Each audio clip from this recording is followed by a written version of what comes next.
Hi guys, 11:11 PM na, Iwaw Feng Shui na, brethren, family, and friends. Isa pong pinagpalang gabi sa inyong lahat, ang inyong pong lingkod, Brother Norman Cruz. Ang inyong pong Feng Shui Pachi Chimen Yijing Date Selection Consultant. Kumusta po kayo?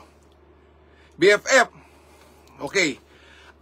Ito po is a special program because from now until 12:59 AM, so 2-hour window, we have a very special structure for cleansing. Cleansing from negativity, from sad events. You want to recover, you want to get off yung load ng 2024. All the not so good experiences ng 2024, you want to shoo it away. You want to start a new 2025 na po. And as habang ako nag-discuss, maghanap ka na po ng kandila. Okay? And of course, I will just keep this short and simple para now you have the time now until 12:59 AM para magawa po ito. I-demo ko po, but I'll also do this po. Siyempre po, ano, this is very fresh. This technique, this sharing was held in Singapore, given by Dato Joey Yap.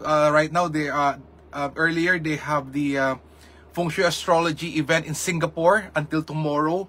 And ito po yung isa sa nabigay, how to cleanse and get rid of yourself from negative, bad experiences, to get rid of, if there are bad things that happen in 2024, you wouldn't want it, you want to release it, you want to eradicate it, burahin yan, and you want to move forward. Ito po yun, BFF. Ito po, candle. So we will use a candle para po siyang connectivity to burn away all those negative things. Okay? And find yourself a good compass, kasi pag ginawa nyo po ito, kayo ay nakatalikod either sa east o nakatalikod kayo sa south. Me, tatalikod po ako sa south. So, ito po BFF, maghanap pa na po ng kahit anong kandila, need not be glass. But of course, ang maganda nito is habang you're praying, hindi siya magdidrip po. It's just there.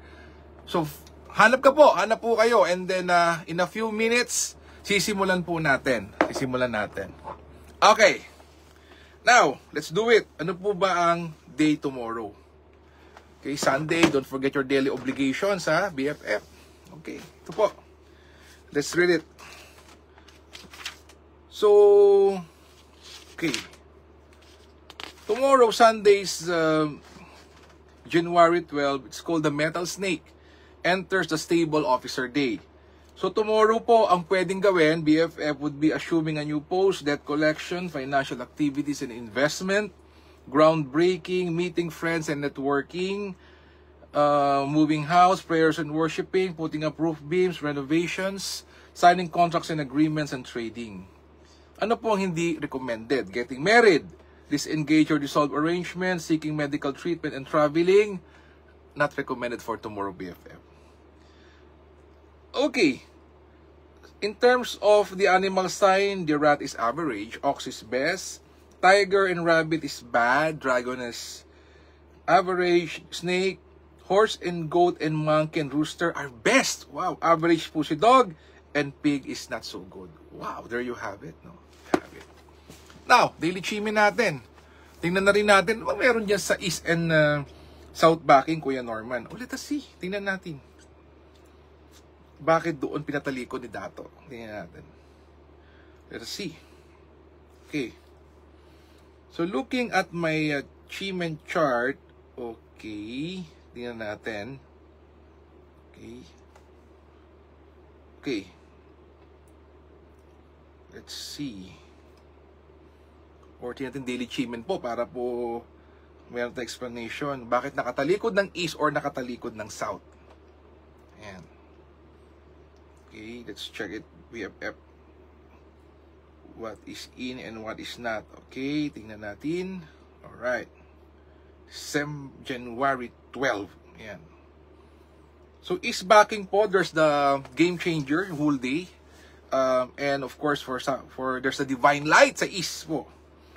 And I mentioned of south, there's the moon. Of course, it's nighttime. It's there. It's for wisdom, knowledge. Getting rid of bad things. Because there's a destructor star.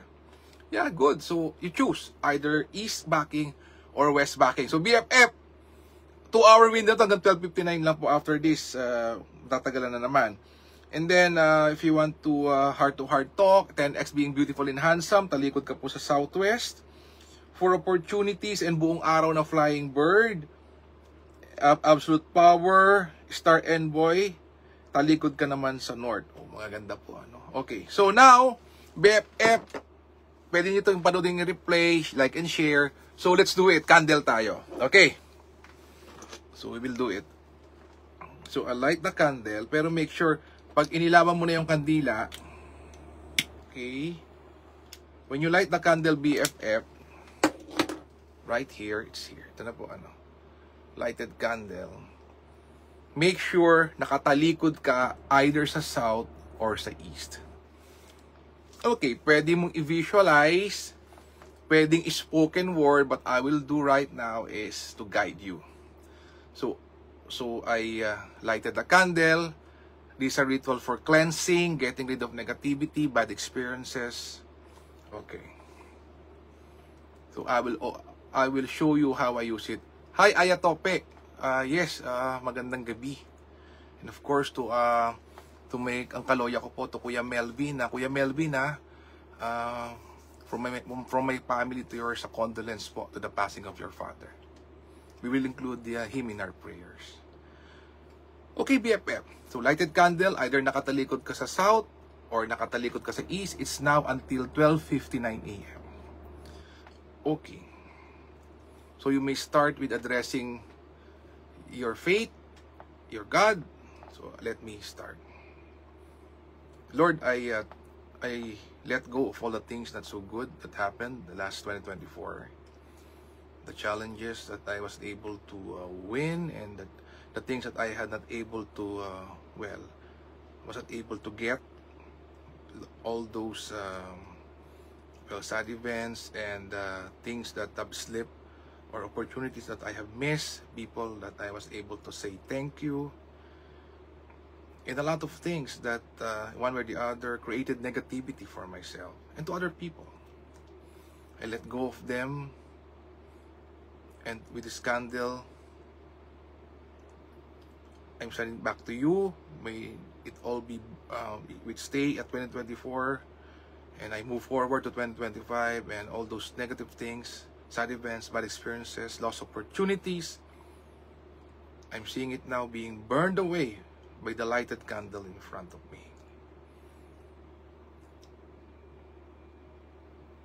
I open myself to new opportunities in 2025 in terms of health, wealth, and happiness.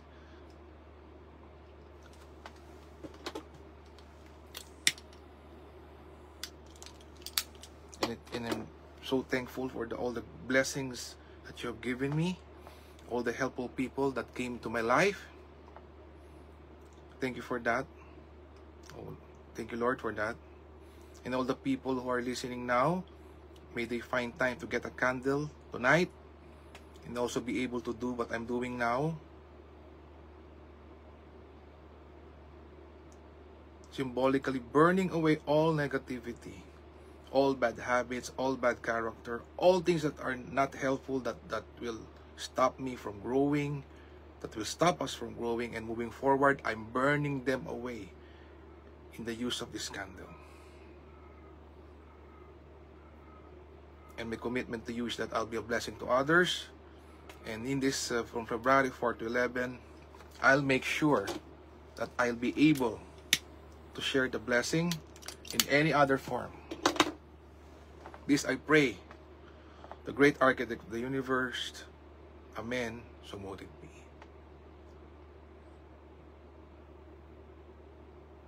And for safety purposes, you may blow the candle, but I recommend you get a spoon or anything to put away the fire.